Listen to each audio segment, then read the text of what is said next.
Hey everyone, welcome back to the 443 Security Simplified. I'm your host, Mark the Liberty, coming to you from London. Oh, I'm going to get murdered for that one. Joining me today is... Oh, Corey Prepper Knockreiner. Hip hip cheerio to you, Mark. Yes, there we go. Today, we'll be covering the Schrodinger's Oracle Cloud breach.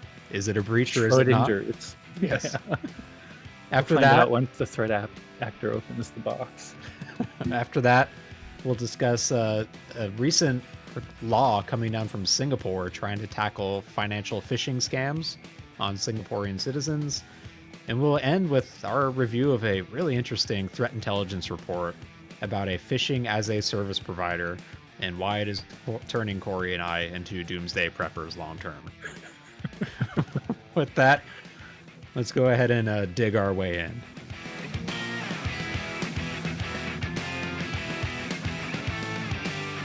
So let's start today, Corey, with a bit of an elephant in the room, I think, for anyone that's been following like security news for the last 2 weeks, where 2 weeks ago, a threat actor calling themselves Rose87168 claims to have breached Oracle Cloud's federated single sign-on login servers and claims to have stolen 6 million data from 6 million Oracle customers and their users. They posted this for sale, or actually they posted a message on a underground forum for help, asking help decrypting the data in exchange for some of it. They were also actively selling what they claimed was the 0-day vulnerability that they used to steal the data. And they posted a list of affected Oracle Cloud customers saying, if you want your data removed from this database before I sell it for its entirety, you got to pay me for that too. So Oracle actually initially denied, and as of this recording is still denying the breach. But over the last couple of weeks, several organizations, including Bleeping Computer, the news organization, and a few research firms or security firms, have independently verified that the data that has been stolen and provided at least seems to be real and tied to the Oracle Cloud service. Additionally, the threat actor shared an archive.org URL showing a text file that was previously on the login.us2.oraclecloud.com server showing their own email address. Seems to indicate that at least at that point in time, they had the ability to create files on those Oracle servers. Oracle said their public statement right now is there has been no breach of Oracle Cloud. The published credentials are not for Oracle Cloud. No Oracle Cloud customers experienced a breach or any loss of data. But the threat actors provided some example data both to news organizations and research firms. And Bleeping Computer, for example, reached out to a bunch of the companies in that sample data, and they anonymously verified with them that it is legitimate. This was from an integration with Oracle Cloud at that point in time. So it's starting to smell a bit sketchy here. And I think there's two outcomes in here. Either the threat actor's lying, this data came from somewhere else that just was like adjacent to the Oracle Cloud instance, or Oracle is either misinformed or intentionally misleading publicly about what the heck happened. I know, Corey, we try not to throw stones at other companies, but I'm curious what your hot take is on this one and your own. I think something happened. I think it could be somewhere in between. Like threat actor may not be lying, but sometimes threat actors don't really know. Like they don't know the details of different company infrastructure, and they might think they have something that they do have something, but it's not exactly what they think because they don't know the inside. What I do know is it does feel like this threat actor has something, and we're going to find out probably after that post. So it is something that probably seems to be associated with Oracle. What exactly? It will be hard to say until more people buy this data and start to, uncover it. Because because they, whoever the threat actor is already publishing this on, one of the exploit or not exploit DB anymore, but whatever this breach.to like site is, uh, it's eventually going to come out. Someone's going to buy something, or eventually, after they've sucked all the value out of the data they have, they're going to let they're going to shove it in Oracle's face if it really is something to do with Oracle.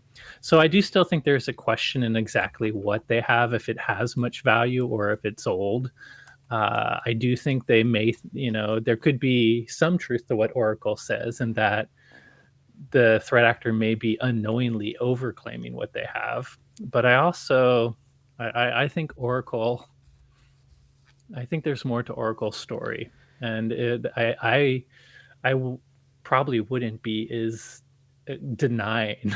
I would probably be releasing statements of investigation and Right. we don't believe right now, rather than outright denying, if I were Because them. otherwise, if it does turn out to be validated, then it's not a good look.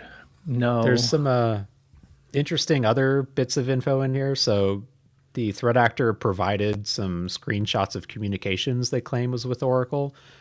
They apparently originally reached out to the SecAlert US Oracle email address to report the compromise. They said, I've dug into your cloud dashboard infrastructure and found a massive vulnerability that is handing me full access on 6 million users. I got to say, like, pumping the brakes for a second, we get a report about every 2 or 3 days to our own security submission email saying we found a massive vulnerability that could cause like critical. Most of the time, those turn out to be just, well, almost every time, those turn out to be totally unsubstantiated or I over. think I think the reason you said most of the time is we don't ignore those. We Yeah, correct. immediately check on them, and one day there could be a threat actor that really, not a threat actor in this case, a disclosing researcher that finds it, and we take them seriously. But to your point, we've never had one that was near what they were saying. Correct. They're often looking for bounties, so it's of course in their own personal interest to make it sound bad, To so that hype it up. maybe they get yeah. They did also share what they claimed was communications with a representative from Oracle. The threat actor shared a separate thread with a proton.me email address. So Proton Mail is a free, anonymous, and privacy-focused emailing service that they claim to be an Oracle employee saying, we have received your emails. Let's use this email for communications from now on. Let me know when you get this. That this hasn't been validated. The Bleeping Computer was pretty clear on that. If this was an Oracle like employee, it's interesting that they immediately pivot to using a privacy focused email service like that for chatting with them.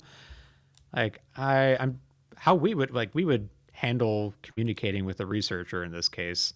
And we'd either maybe go through intermediaries if we had like someone on retainer we went, but I don't know. I wouldn't immediately jump to using an anonymous I Proton email. And if I remember right, isn't Proton one of those friendly email places where people that want to be anonymous can get it? So Yeah. yes, I mean, we specifically will only communicate with threat researchers from watchguard.com domains, and Yep. have a specific email domain we use with PGP keys if you really want security. Like, we want you to know that you're talking to the real vendor if you're a researcher.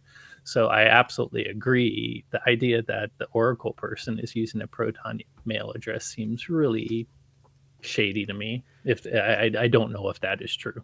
Some other bits of information. So Oracle actually took the affected servers offline after the alleged breach was reported by the threat actor. If you look at a archive.org snapshot of it on February 17th before the report, the servers were actually affected by a 2017 Oracle Access Manager vulnerability that would have allowed this type of access to it. So that could be a piece of the puzzle. In a separate outlet, though, the threat actor claimed it was not that vulnerability that they exploited against the services.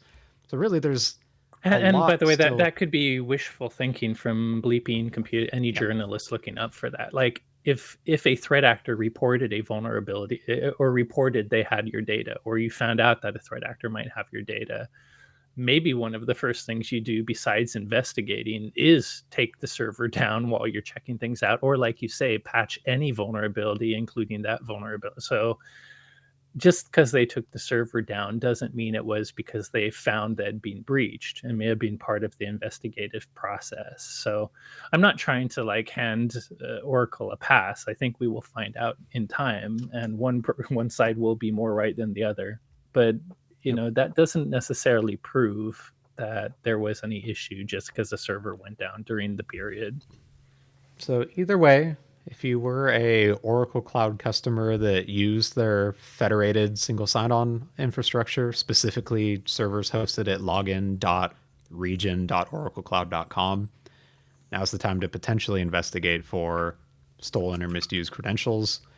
Like you said, Corey, like if this was an actual breach, it's not going to stay a denial forever. And we will eventually get confirmation from them. This could be an instance where they are just Well, it might stay a denial misinformed. forever, but Yeah. we will get more information from the threat actor or the people the threat actor sells to eventually. And if it really is a breach, the denial could change. Either we will get more information from the threat actor that changes the denial, or we find out that the threat actor was full of it. Yep. It's definitely one we'll need to follow back up on at a later point once more information comes out. And it's a large enough service that I'm willing to bet that by the time we record our next episode, we'll probably have a bit more info to chat about on this one. Moving on, though, there was another like interesting update that actually happened kind of later last year that we haven't chatted about on the podcast, but I saw another news article pop up about this and it brought it to my attention, and I thought it was an interesting topic to go over. So last year, why are you laughing? I was just thinking it probably has nothing to do with you and me going to Singapore to talk about threats and maybe wanting to have local stories. That's definitely not the reason we noticed it now. Potentially not. But, anyways, last year, Singapore introduced what they're calling the Shared Responsibility Framework, which is designed to compel banks and telcos into taking actions to mitigate phishing based scams. So it mandates like a number of safeguards for financial institutions and telecommunications providers to implement monitoring and to actively protect against fraudulent activities, including real time alerts to warn customers when they spot something. So, for example, for financial institutions, they must implement a 12-hour cooling off period, as they're calling it, for any high risk activity after an account has activated a new authenticator or MFA token. So, like if a user resets their password, sets up a new authenticator device on their phone, for the next 12 hours, they can't immediately go in and start draining funds through wire transfers. I thought this, like just pausing on that one to start with, this feels like a kind of a no brainer.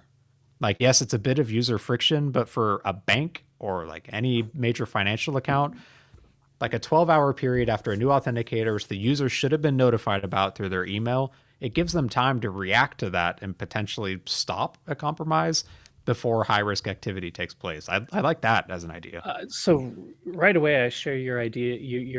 Your the fact that we like the idea. I'm curious about how you do the controls, though. It's not saying when a new user gets a new authenticator that they can't log in.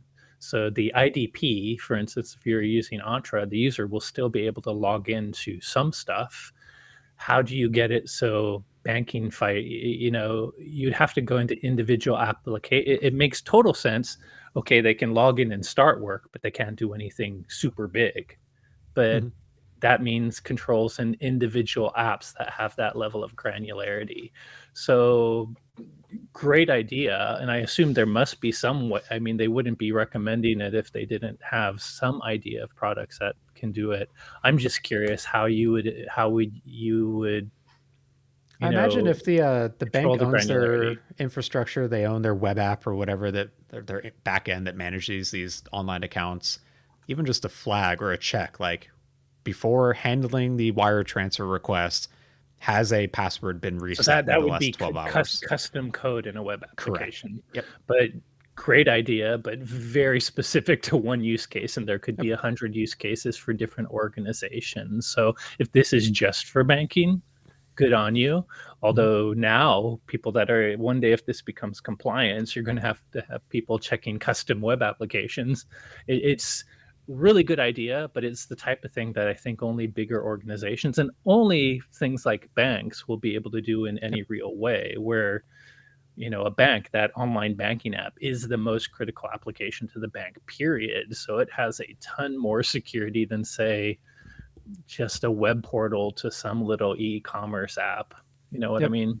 Anyways, agree, it's a good idea. We just need to have frameworks and things that have these level of granularity controls to make it easier for all kinds of different businesses. Yep. So paired with that, there's rules for financial institutions to have real-time notifications to their customers for any risky activity, like when a new token is activated, when a login is detected from a new device, and for any outgoing transactions. Presumably paired with that freezing period to get them a 12-hour window to notice those notifications and act on it. This is the kind of thing that you hope things like financial and banking apps already do, Yep. because we've talked so many times about how session hijacking, who cares about how good authentication is if you can get a cookie and hijack a session? Even MFA doesn't protect you from that. So this is why banks and e-commerce sites and financial institutions do pay attention to where's the user coming from? What does their browser agent look like? What is their computer? Is this their normal computer? Is this their normal hours? So this probably is just more standardizing things that we hope banks and e-commerce sites are already doing to kind of continuously validate we really are who we are, because they know that bad guys might be able to use session hijacking to, you know, masquerade as us. Yep. They must also implement a kill switch to immediately lock an account and halt any transactions related to it. Presumably, so if a user detects fraud or if their own automated systems detects fraud, they can at least immediately put a stop and buy some time for recovery. They also require additional active monitoring to detect activity that might indicate an attacker is trying to drain the account too. So that's on the financial institution. And telcos, they're putting on a requirement to implement sender ID authentication for SMS messages and to only allow messages to be sent from aggregators and providers that pass that sender ID authentication and are authorized to do so. The teeth to this whole rules or the new rules are if a financial institution fails to follow any of their duties, they have to bear the loss in full. If the telco fails in any of their duties of blocking those SMS messages that were used as a scam, they have to bear the loss in full. Otherwise, it is on the consumer that fell for the scam to bear the loss in full. I kind of I kind of like this in that I wish this was something that was in the US. Like a lot of people for credit cards, we know we have some protection from our banks and credit card companies on just average credit card fraud. But I have had more and more friends that have had people get into their online bank account. And when it happens because they responded to a phishing text or a phishing email, the bank doesn't cover it. It required their user interaction for the threat actor to get their password. And unfortunately, it becomes their problem, even if they lose their entire account. So, in some ways, I understand that they made a mistake, but the bank needs to be doing things to, like, they know the fraud is happening. They need to have these mechanisms to at least catch the easy stuff. It should be very clear if someone uses a text scam to get someone to, share a credential or suddenly do some sort of, attacker in the middle attack, that the eventual login or session might be coming from different computers. So it sucks that those people that have unfortunately fallen for phishing, it sounds like they still will have to pay if the bank did at least have protection mechanisms in place. Yep. But I feel like some organizations don't, and yet they still make the customer pay for the issue, which is really targeting their accounts and their online service. Not as, yes, it's targeting it through the customer, but they're the ones providing online access. They need to make sure that customers can access it only via, make it hard for even a user to give up their own security. I like that they are putting proving that banks and financial institutions and telcos can do more. And these Yes. are some like relatively like yes, nothing is free, but there's some relatively basic protections that they can be doing to help users and protect their accounts. One of the ones I skipped over actually for telcos are they're actually requiring them to uh, filter and apply anti-scam filters to SMS messages because all of them are unencrypted. They can see all of them to look for malicious URLs and compare them against at least a database of suspected phishing websites and block them from being sent to potential victims. So there are like technical controls that they're trying to require, at least for places operating or organizations operating within Singapore. And I think I think I agree with you where I wish we had stuff like this in the US. I know there are some, well, there were some regulations being worked on. I'm not sure there's any regulations being worked on at the moment right now in our country, at least except for trying to dismantle them. But Or there not should be any some more, serious things that we'll ever get through, anyways. right. There's more that some of these institutions can do and they're in a better position to do to help protect their customers. And it feels like an area where having some of these requirements and rules around who is financially responsible for an incident when it happens, then it feels like Yeah. a minimum level of effort you can do to help protect people. To be fair, banks should not have to pay, or telcos or whoever, if customers just do really, really, really stupid things. But it is, if the banks are not going to, banks should offer protections that are well within their profit and capability to do. There, companies have, like, we're in an economy where everything's too expensive for normal people, but companies have record profits. You can do the bare minimum for security, and some of this feels like things that, like I said, that whole paying attention to where your users are doing the continuous authentication to make sure even authenticated users are not weird scamsters based on behavior is something every financial and bank site better be doing right now. If it's not, it's negligence. I I mean, agree. American Express blocks my credit card every time I buy something from a new place, even when it is me. So if you have that capability, that should definitely block the threat actors. Yeah, I'm with you on that. So hats off to Singapore on getting this rolled out. It is something I'd like to see adopted more globally from other larger nations too. But speaking of SMS based scams, the last thing I wanted to chat about was a really interesting public threat intelligence report published by the folks at Catalyst last week on a phishing as a service platform called Lucid. It was developed by the Chin group in China. That's XIN. So it supports advanced technologies like RCS and iMessage, so end-to-end encrypted technologies that use internet-based messaging instead of SMS-based channels to try and circumvent some of the very protections that we were just talking about in that last segment too. So, SMS-based messaging, it's all unencrypted. Anyone with access to the what is it, the Signals 7 or whatever technologies to Signal 7 network, Signaling 7, yeah, yeah.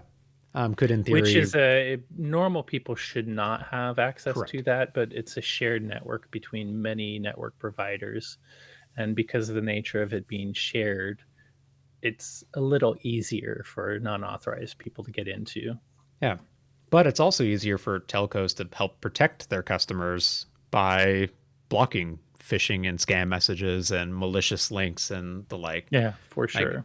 back when I Apple does a decent job. Back when I had Android on T-Mobile and that pair, they did a really good job of just proactively filtering out clearly phishing messages from even making it into my message inbox. I get like instead a little we detected a scam or whatever and goes into an archive instead. But these internet-based messaging technologies like RCS or iMessage, they're end-to-end encrypted, so it removes the ability for telcos and others along the path to inspect and potentially protect against malicious content in them. And it adds like a little bit of authenticity to the message too, where if you get that the green check mark or whatever, or the chat message bubble for RCS, like you might think it's a little more credible than just a Yeah, basic SMS message this is too. past all Apple or Android's tests, so Exactly. must be a good So message. This threat intelligence post, it's very detailed, and it goes through this particular threat actor and how they've been active since 2023, and they've emerged lately as one of the primary sources for smishing campaigns targeting Europe and the US. They noted they've been observed impersonating like postal service and courier companies and road tolling systems, tax refund agencies, where they pretend to be one of those services and say, hey, you've got a fee or a missed delivery that you need to pay a fee for in order to gain access to the package. They provided some screenshots in this threat intelligence post of some of the actual tooling the attackers have. Showed one of like multiple virtualized Android devices to orchestrate and distribute RCS. They have a picture of a couple dozen iOS devices to handle iMessaging at scale. This organization advertises on Telegram that they can send 100,000 smishing messages daily from their platform. And they claim they already have 2,000 members enrolled in this platform too. When it comes to their advertising campaigns, they're kind of interesting on it. They like, when you look at the translated version, they paint this picture of you driving a Bentley. You've, forgive me for reiterating this, but impregnating your mistress. You're relaxing on a beach in the sun, drinking $1,000 cocktail at a luxury resort, all from using the scamming service to go after poor victims and steal their credit cards. So in short, you're one of the 0.01% rich oligarchs and part of the patriarchy taking advantage of women and living the incel dream. Exactly. It's really like they even highlight in the threat intelligence report that this shows that Chinese-based threat actors, they were historically, they'd operate in the shadows a lot more than like their Russian counterparts. But at least in the case of these guys, they are very much moving more towards the Russian threat actor way of operating, of very out there, very bombastic. And I feel like it's a mix. Like we don't want to confuse the cybercrime element in both these countries versus the nation state. correct. So I feel like Russia just had a much big, like, I assume Russian nation state actors actually a lot of the time they recruit cyber criminals, so maybe they are a little more noisy, but they do have quiet state sponsored actors. I think in China, for the most part, it was very quiet nation state at first, but as the country over the past decade has become more and more capitalistic, where, you know, even though they're still kind of a walled off, censoring authoritarian government, they've really upped the lifestyle of general people in a legitimate way. But I think that also opens up to actual people wanting to do even better with cybercrime. So I wonder if these are just, China getting more cyber criminals than like before. China cracked down probably on cyber criminals, and the only sanction hacking was the state sponsored stuff that they wanted to happen. So maybe as more and more people get these skills, it's Yeah. just more cybercrime is showing up. I suspect this is not state sponsored, although maybe it is, but I don't think so. And I do think the state-sponsored Chinese activity is very under the radar still, or Yep. they try to make it that way. So within this phishing as a service platform, there's templates for everything from the messages that you send over RCS or iMessage to the pages that victims get tricked into visiting. You can even use custom domains to host whatever page you want. They're designed to look very much like the whatever legitimate service they're trying to mimic. Threat actors even have like full API access to this to programmatically set up campaigns. They can customize things like the payment fee amounts. They can gain access to the credit card information that's been stolen, either through the APIs or through custom dashboards showing not just the card info, but all of the other relevant info like addresses and names and things like that. There's even some like preloaded templates in there, or you can upload your own custom ones. Like it's a pretty, I mean, it's crappy from like what they're doing with it, but it's a pretty well developed platform or mature platform, I guess, for this type of commoditized service that is now popping up on the underground for sale. And I don't know, it feels like everything these days is getting more and more commoditized in the cyber threat landscape, which unfortunately just means that it's easier for low skilled threat actors to launch relatively sophisticated campaigns, which means the types of victims they can go after becomes smaller while still returning in or return on their investment. I think it's just crime maturing. Like if you go back to normal businesses and normal crime, mobs organized, like a business operates professionally because its efficiency and maximizes profits. But a Ponzi scheme, in my opinion, is crime. It's one person trying to get rich off others. And yet, in order to pull it off in a business like way that gives them profit, they have to act like a business, follow good business practice. Same with the underground, right? If you're I think selling tools, is so I feel like it's just cybercrime maturing, because even if you're doing it illegally and in mean and evil ways, you can make more money by being organized and logical about it. I think the U.S. government agrees that Ponzi schemes are a crime as well too. I think you just have to ask Bernie Madoff how he's doing. Why is Trump in office? It's a okay, valid counterpoint. Sorry, I let WatchGuard does not share my politics, or this is not a political podcast. But I would suggest there's many billionaires that are actually organized criminals. But in this case, like it sucks seeing like these types of capabilities getting commoditized like that. Like you as a threat actor, you as a unskilled threat actor, not you specifically, but someone, they don't need to go out and buy 100 phones now and set up their own like message farming system. They can just go sign up for this platform and pair it with like a ransomware as a service platform and build an entire attack chain out of just these leased services. Although if we're talking about weird zeitgeist similarities between, above the board, legit, socially acceptable activities and legal one, we're right now in a situation as business and life gets more and more mature, we're getting to a point where AI might automate us out of it. Is there going to be a point that the leaders of cybercrime, like all the little minor black hats, are all going to lose their black hat jobs, and it's only one evil person that's automated crime that gets all of the proceeds? What are they going to turn to then? Like actual above the board cybersecurity jobs? Does it just go full circle? There won't be any more because those are automated too. So really, whether it's legitimate jobs or cybercrime, there's going to be 1% oligarchy on both. We're all just going to end up as auto mechanics and other jobs where you can't actually AI automate them out of the place. Well, I guess robots, my friend. That's wrong. Robots. It's the next thing Tesla and everyone else is selling. All right. By the way, this is all just for fun digression. Ignore this audience. No, it is a legitimate. It is going to happen. I'm fully on board the AI bandwagon now, and my single goal is to make the most money possible before it happens and I lose my job. So I actually have positive hope that humanity and society will figure out how humans can still contribute to life and have a better life, maybe because of it. That's my naive hope I'm clinging to. I think that there's plenty of evidence to the contrary of that even being possible, unfortunately. So, this is a point in time. This may be the war that leads to the next social leap. We will see. We will see. I have less high hopes than you do.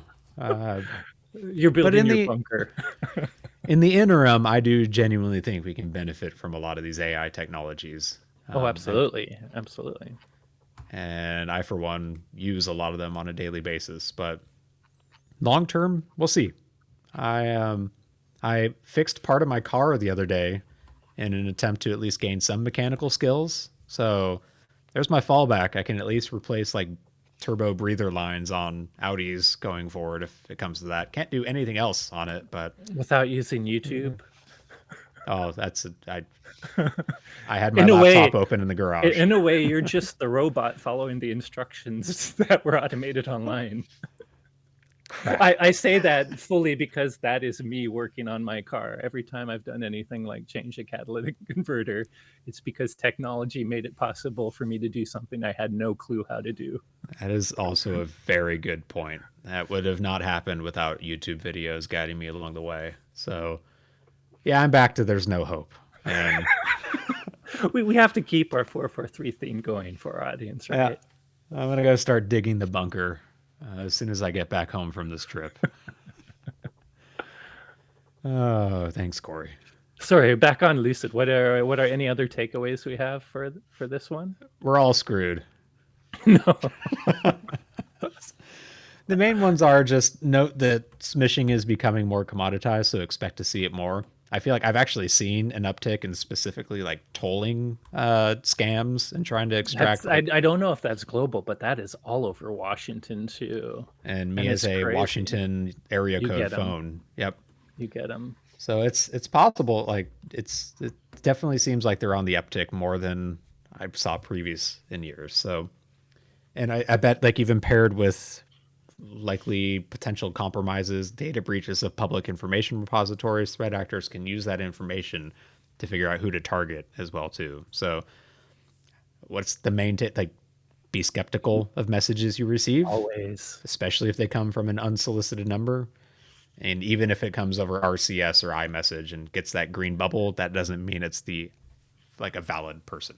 Don't click on any links in your text messages. I don't think. Maybe friend ones that are like Facebook whatever links, but anytime, even if you have an account at, I don't know, if a TV company sends you something or if Netflix sends you some, don't click on it, man. Just go to the site and log in and see if you really have a toll. Here in the you like that Washington one's a good example, and I think it shows smart targeting in that it's been 7 years probably, but we recently opened HOV lanes that aren't free. And while people that use those lanes all the time can get that normal RFD pass that, states with toll lanes have had passes for them for ages and camera checks. But in Washington, we don't have many tolls until recently, and we never had them on HOV lanes. But it's because of this good to go in here in Washington that we have. I would say 90% of people don't drive in these areas very often, so they don't have that tag. So it's become very regular for us to get bills automated through the mail from these cameras saying, hey, you happen to use this, but because you don't have a tag, here's a bill. And so the fact that they're now texting, hey, you owe a toll fee is a freaking great lure, right? It's a smart, malicious lure because I have been trained. One of the places these roads are with tolls, I never use other than once every other weekend. And my wife likes to use HOV lanes, even though I'm like, save me some money and take a minute extra. But we get these all the time. So the first time I saw this, it's a good lure. I'll also We say, Mark, I think the blocks, because of the beauty of voice over IP, I'm not sure if the block lists from ISPs are working anymore. Because not only do I delete these messages, I report them as junk, which is what you users should do. That is what helps these numbers get on block lists. But whether it's political messages or these scams, no matter how many times I report them as junk, I still get the same thing from a slightly different number, same area code. So they're smart. And we live in a world where legitimate marketers they're trying to sign us up for texting lists. They want to market to us every day, all the time. Even if you cut cable, that doesn't matter because they'll find every other way. It's Minority Report already, Mark too. It's going to pop up in our face. So the scams are just going to get worse. Like you say, you have to be skeptical of everything that looks like marketing or a warning to update your healthcare or whatever it is. Because yes, some of them are legitimate, but bad guys know you're used to getting this stuff, which is specifically why they're targeting it. Well, we'll see if it survived the administration change, but the FCC was working on rules for at Oh, least US telcos to authenticate messages and phone calls and slap heavy fines on them if they don't start authenticating them. So there's a proposal for it. It might take 4 years now for that to actually manifest into something usable. you actually think we're going to be able to get people new in 4 years? I'm Or not is ready to this think forever that far now? ahead yet. No. Like I said, digging my bunker for multiple reasons actually. But either way, yes, sage advice. Don't trust the scams that arrive to your phone, and definitely don't click on links that arrive over text messages. Just go to the dang site.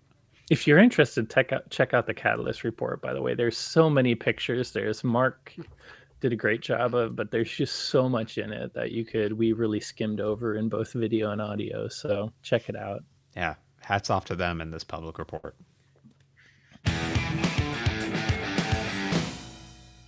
Hey everyone, thanks again for listening. As always, if you enjoyed today's episode, don't forget to rate, review, and subscribe. If you didn't enjoy today's episode, please go ahead and send us a message anyway. We will at least find some humor out of it. If you want to get in touch with us, I'm at itsmark.me on Blue Sky. Corey is at Secadept. The both of us are also on Instagram at watchguard_technologies. I'm assuming people might be sending stuff to there. I don't know. Haven't heard anything. We'll see. But thanks again for listening, and you will hear from us next week.